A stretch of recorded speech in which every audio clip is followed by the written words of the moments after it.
নমস্কাৰ বন্ধু বান্ধৱী সকল আপোনালোকক এটা কথা ক'বলৈ ওলাইছো যোন গৰাকী কালি যুৱতী ঢুকাইছে মৌচুমী গগৈ আৰু সেই মৌচুমী গগৈ ভগ্নীয়ে মোক এটা তথ্য দিছে সেই মৌচুমী গগৈ ভগ্নী গৰাকীয়ে মোক কৈছে যে মৌচুমী গগৈ প্ৰকৃততে কেনেকৈ ঢুকাইছিলে আৰু মৌচুমী গগৈৰ লগত সেই যুৱকজনৰ কি সম্পৰ্ক আছিল আৰু সেই সম্পৰ্কটো কথা মোক তেওঁ সকলোখিনি কৈছে নমস্কাৰ মোৰ প্ৰিয় বন্ধু বান্ধৱী সকল বিশেষ এটা কথাৰ কাৰণে আপোনালোকৰ ওচৰলৈ এনেকৈ আহিছো আজি আপোনালোকক এটা মই তথ্য দিবলৈ ওলাইছো সেইটো হৈছে যোৱাকালি যোনটো ঘটনা হৈ গৈছে অবৈধ সম্পৰ্কৰ ফলত যোন গৰাকী মৌচুমী গগৈ নিহত হৈছে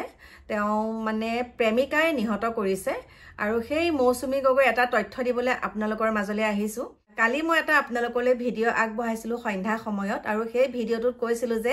সমান্তৰালভাৱে মৌচুমী গগৈ গাটো দুখ নথকা নহয় আছে আৰু তাৰ আগতো মই যেতিয়া এই অবৈধ সম্পৰ্কৰ কথা কৈছিলো বা মই বিধৱা বিবাহৰ কথা মই আপোনালোকৰ ওচৰলৈ এটা দুটা নহয় বহুত কেইটা ভিডিঅ' মই আপোনালোকৰ ওচৰত উপস্থাপন কৰিছো আৰু সেই ভিডিঅ' কিটাত মই আপোনালোকক কৈ থাকো যে মোৰ এগৰাকী বান্ধৱী আছে বাল্যকালৰ তেওঁ অকালতে বিধৱা হ'ল আৰু তেওঁ যেতিয়া বিধৱা হৈছিলে তেতিয়া ক্লাছ 5ত পঢ়ি আছিল তেওঁ চতুৰ্থমান শ্ৰেণীত পঢ়ি আছিল তেওঁ কইনা সন্তান গৰাকী আৰু বৰ্তমান এতিয়া ক্লাছ 9 পাইছে গৈ তাইও এটা বিধৱা মানে জীৱন অতিবাহিত কৰি আছে বৰ্তমান সকলো সময়তে মই তেওঁক প্ৰত্যক্ষ কৰি থাকো মোৰ বান্ধৱী গৰাকী সকলো দুখে সুখে মই তাইৰ লগত আছো এনেকুৱাই নহয় যে তাইও স্বামী হেৰুৱাৰ পাছত কিমানখিনি কষ্ট উপভোগ কৰিছে হেতু মই জানো কিমানখিনি কষ্টৰে তাই সন্তানটোক ডাঙৰ দীঘল কৰিছে হেতু মই জানো সেই বুলি যে বিপথে পৰিচালিত হৈ এগৰাকী বিধৱা হ'ল বুলি যে বিপথে পৰিচালিত হ'ব হেতু কথা নহয় মই বিধৱা বিবাহটো সাপোৰ্ট কৰো আগৰ পৰাই কৰি আহিছো আৰু এই ক্ষেত্ৰটোত মই এই কথাটো এটা কাৰণে ক'বলগীয়া হৈছে যি গৰাকী মৌচুমী গগৈ তেওঁ দুগৰাকী কইনা সন্তানৰ মাতৃ এগৰাকী কইনা সন্তান ঢুকাইছে আৰু এগৰাকী তেওঁ পূৰ্বৰ স্বামী যোনজন আছিল প্ৰথমতে যোনজনৰ লগত বিবাহ পাশত আবদ্ধ হৈছিল স্বামী ঢুকুৱাৰ পিছত তেওঁ স্বামী গৃহতে সেই গৰাকী তেওঁ কইনা সন্তান গৰাকী তেওঁ স্বামীৰ মানে মাতৃৰ লগতে আছে কিন্তু কালি হয়তো মই আপোনালোকক কৈছিলো যে দুই গৰাকী সন্তান আছে হৈ যাব পাৰে কেতিয়াবা যেহেতুকে মই প্ৰত্যেকটো ভিডিঅ' চোৱা নাছিলো মানে বাতৰি চোৱা নাছিলো কিন্তু এতিয়া মই বিতংকে ক'ব পাৰিছো কথাটো বাতৰিসমূহ চোৱাৰ পিছত যে তেওঁ এগৰাকী কইনা সন্তানৰ মাতৃ এগৰাকী ঢুকালে আৰু যোনজন এতিয়া ভূপেন দাসৰো দুগৰাকী কইনা সন্তানৰ তেওঁ পিতৃ কিন্তু মই কৈছো দুইজনৰ গাতে ভুল আছে এতিয়া মই আপোনালোকক কথাটো কৈছো এই যে মৌচুমী গগৈ ঢুকালে এই মৌচুমী গগৈৰ ভগ্নীয়ে মোক এটা মানে তথ্য দিছে যে আপুনি নিজে যেতিয়া বিধৱা হ'ব যেতিয়া মই বিধৱা হ'ম মই বোলে দুমাহো থাকিব নোৱাৰিম মোক মানে সংগীৰ প্ৰয়োজন হ'বই মোক কৈছে ৰে আপোনাৰ বোলে সংগীৰ প্ৰয়োজন হ'ব আপুনি বোলে সেই মানে যোনজন ঘাতকজনৰ হৈ পেলাই কিয় উকালতি কৰিছে গতিকে মই ঘাতকজনৰ হৈ উকালতি কৰা নাই তোমাৰ বাইৰাও কম নহয় আৰু এই ভূপেন দাসো কম নহয় মানে ল'ৰাও কম নহয় ছোৱালীও কম নহয় মই হেতু কথা কৈছো কোনো ধোৱা তুলসী পাত নহয় যদি জানিছিলে বিবাহিত বুলি তোমাৰ বাইৰাই যদি জানিছিলে তেওঁ বিবাহিত বুলি জনাৰ পাছতো এই খ্ৰীষ্টমাছটো কেনেকৈ উদযাপন কৰিলে যদি আগতে পুলিশ কেছ দিছিলে যদি আগতে পুলিশত দিছিলে যে তেওঁ তাৰ এই মানুহজনে বহুত মানসিকভাৱে অত্যাচাৰ কৰি আছে তেওঁ এখন এজাহাৰ দাখিল কৰিছিল কিন্তু এজাহাৰ দাখিল কৰাৰ পাছতো দুইজনে সম্পৰ্ক ৰক্ষা কৰি আছিল এয়া 25 ডিসেম্বৰলৈকে তেওঁলোকে খ্ৰীষ্টমাছ উদযাপন কৰিছে আকৌ কামাখ্যা মন্দিৰলৈকো যোৱা কথা আছিল কিন্তু তাৰ কামাখ্যা মন্দিৰলৈ নাযাওঁতে ঘটনাটো কিয় হ'ল গম পাইছেনে মানে এজনক বাদ দিছে এজন গ'ল আৰু